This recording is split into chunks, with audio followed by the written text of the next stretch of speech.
Halo, apa kabar semuanya? Semoga sehat selalu. Yang jomblo disegerakan, yang punya pasangan disegerakan, cicilan, kreditan, dan hutang juga disegerakan. Jumpa lagi dengan Strong Story. Kali ini kami akan menyajikan review film dari negara Tiongkok, yang mana film ini bercerita tentang korban pembulian di sekolah ternama di negeri itu. Imbas dari pembulian ini, selain salah satu siswi pada akhirnya bunuh diri, ada satu siswi yang mampu membangkitkan energi Qi, kemudian dengan memutar otak dalam arti kiasan, jadi bukan otaknya diputar-putar, yang akhirnya mendapatkan bodyguard sebagai pelindung pribadinya. Kisah seru dan adegan-adegan di film ini mampu membuat miris, sedih, dan ngenes serta ngelus dada. Tanpa panjang kata, marilah kita bersama-sama menyaksikan kisahnya.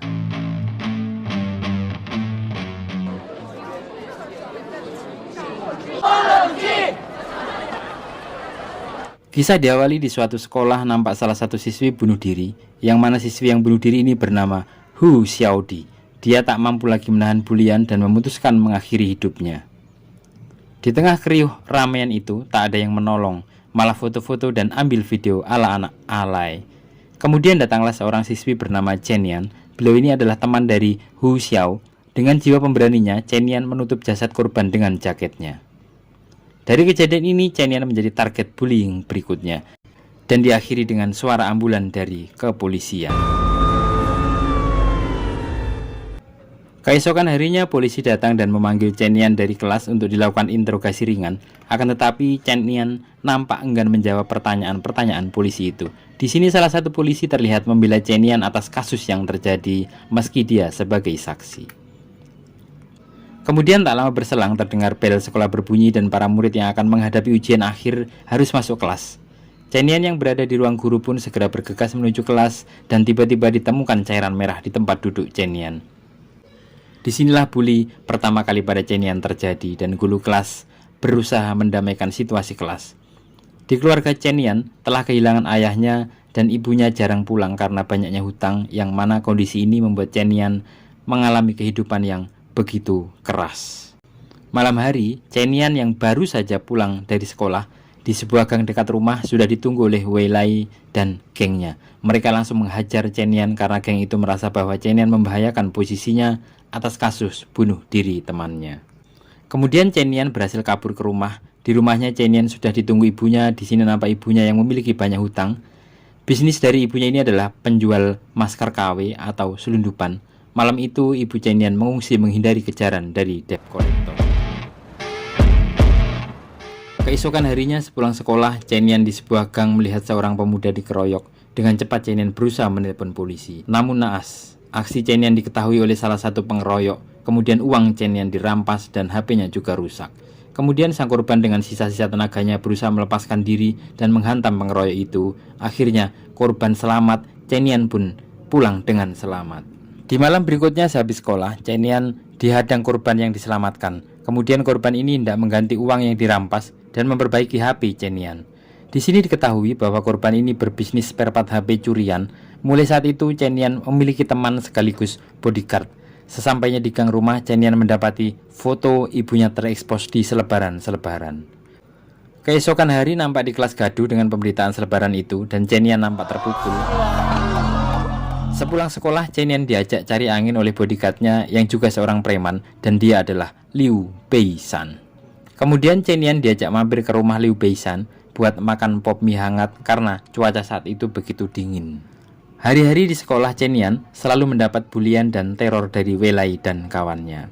Kembali pada polisi yang menangani kasus bunuh diri dan bullying di sekolah itu mulai menginterogasi Wei Lai dan kawan-kawannya. Nampak di sini Wei Lai seorang yang keras kepala dan sadis. Kemudian dari temuan-temuan polisi ini, sekolah menjatuhi sanksi tegas kepada Wei Lai dan kawan-kawannya dengan skorsing.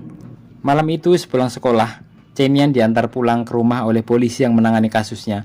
Di sini nampak polisi ini ingin memastikan Chen Yan selamat dari ancaman pelaku bully. Sesampai di rumah, nampak ibunya menelpon Chen Yan dan menyampaikan beberapa masalah dan rencana ke depannya. Scene berpindah di malam hari, Chen Yan saat pulang sekolah, yang mana hari itu adalah persiapan ujian akhir. Nampak Wei Lai dan kawan-kawannya menunggunya, dan tiba-tiba serangan ke Chen Yan dilakukan dengan cepat gesit. Chen Yan kabur. Saat itu Chen Yan berusaha menelepon polisi, namun tak mendapat jawaban. Kemudian diakhiri dengan persembunyiannya di bak sampah. Dan di akhir scene ini nampak satu dari pembuli itu sebenarnya terpaksa melakukannya. Malam itu Chen Yan pulang ke rumah Liu Beishan dan menginap di rumahnya. Di sini Chen Yan meminta agar Liu menjaganya dari kawanan pembuli. Dan hari-harinya selalu diawasi oleh Liu sebagai bodyguard tanpa pamrih dan gaji. Di malam berikutnya, Liu sang preman meneror pembuli Chen Yan dan mengingatkan agar tidak lagi mengganggu sahabat karibnya itu. Di sini juga nampak betapa nyali Liu terlatih dalam bertarung di arena judi dan tarung jalanan. Dari sini kehidupan Liu mulai dimasuki oleh Chen Yan dan mereka semakin dekat akrab. Dan mungkin mulai ada ketertarikan antara kaum Adam dan Hawa. Scene berpindah di kepolisian, mendapati kasus pemerkosaan dan mereka menangkap beberapa preman termasuk Liu. Malam itu Chen Yan sepulang sekolah seperti biasa dikawal oleh Liu. Namun setelah Chen Yan memperhatikan sekitar, belum menemukan Liu. Dan beberapa kali telepon namun belum mendapat jawaban. Dengan cepat Chen Yan melangkah pulang dan naas di tengah jalan. Chen Yan dibuli habis dan kali ini lebih parah dari sebelumnya hingga pakaian Chen Yan dilucuti dan beruntung ada warga yang membubarkannya. Scene berpindah ke Liu yang sudah dilepas oleh polisi berusaha menghubungi Chen namun tak ada jawaban. Segera Liu pulang dan betapa kagetnya melihat kondisi Chen. Dengan cepat Liu mengambil senjata dan hendak balas dendam. Namun Chen, seorang wanita yang baik hati, dengan cepat menahannya. Dari kejadian ini ikatan emosional mereka semakin kuat. Hari ujian yang ditunggu pun tiba. Dengan fokus tingkat tinggi dan tingkat dewa, Chen Yan pun mengikutinya. Berpindah ke scene di mana polisi menemukan mayat wanita terkubur dan dia adalah Wei Lai. Dari kejadian ini kawan-kawan Liu diinterogasi. Begitu juga Chen didatangi pihak polisi untuk dimintai keterangan. Karena Chen lah yang memiliki alasan kuat untuk menghabisi Wei Lai sebagai korban pembulian. Setelah interogasi ini, polisi pria ingin melepas Chen, namun poluannya mencurigai kuat Chen pelakunya. Dan Chen pun diperbolehkan kembali untuk mengikuti ujian sekolah.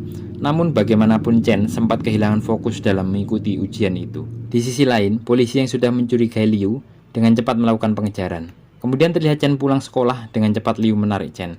Di sini Liu ingin membuat drama seolah-olah mereka tidak saling kenal dan maksud Liu adalah ingin menyelamatkan Chen dari kasus itu. Kemudian Liu akan berpura-pura memperkosa untuk memperkuat drama yang dibuatnya. Dan tiba-tiba polisi datang dengan kondisi Liu hendak memperkosa Chen. Dengan cepat polisi menangkap Liu. Dan di awal ini drama nampak sempurna. Kemudian secara terpisah, Chen dan Liu diinterogasi di kepolisian. Di sini, Liu bersikeras tidak mengenal Chen meski sudah diinterogasi begitu lama. Akhirnya Chen dilepas dan Liu tetap ditahan untuk menjalani rekonstruksi. Hal ini karena ditemukan DNA Wei Lai di kuku Liu.